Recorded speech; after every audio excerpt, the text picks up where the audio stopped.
Result नाही आला ना तर माझं लय मोठं ये बरं का तराट रस्सीने बांधून तुम्हाला रिझल्टच आलं पाहिजे रस्सीने तुम्हाला बांधून रिझल्टच आम्हाला आलं लय पाहिजे ताण आताचा लागायचा. फोटो काढून घ्यायचा आणि नंतरचा फोटो परत काढायचा यांचा त्यांच्या हातात उद्योग घेतलं पाहतो. त्यांना हात.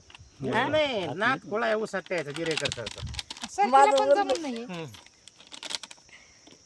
हे पाय, इथं तुम्ही द्वारे म्हणले पाहिजे बांधलेले, कसा हे झाला पाय, ऊस. द्वारे बांधलेले, हे पाय. कसा होता आणि कसा झाला इथं द्वारे बांधलेले खाली पण नाही घ्यायचं. आमचा ऊस बी लय भारी झाला. इथं देणारे पेशंट कमी येत नाही 1 2 म्हणजे 3 एकरला त्याने घेतलं आणि 2 एकरला त्याने घेतले. घे घे. हा ते म्हणते आत्ताच बसलो होतो आम्ही त्याच्या घरी ते म्हणते ऊस आहे बाबा आमचा. त्याच्या ऊसाला तर खत काहीच नव्हतं ते भाभीचं वावर घेतलेलं आपला ऊस नेऊन दाखव त्यांना पाहिलं का आमचा ऊस आधी येते म्हणून द्या ना चांगले हे रे कुठं चांगलंच होणार आहे तुम्ही म्हणले पाहिजे पा अरे बुआसर आणि ग्रू मॅजिक सोन्यापेक्षा प्युअर आहे. सोनं बाजूला ठेवा आणि ते घ्यावा. ओके आम्ही नाही बोलत ते त्याचा रिझल्ट बोलतोय.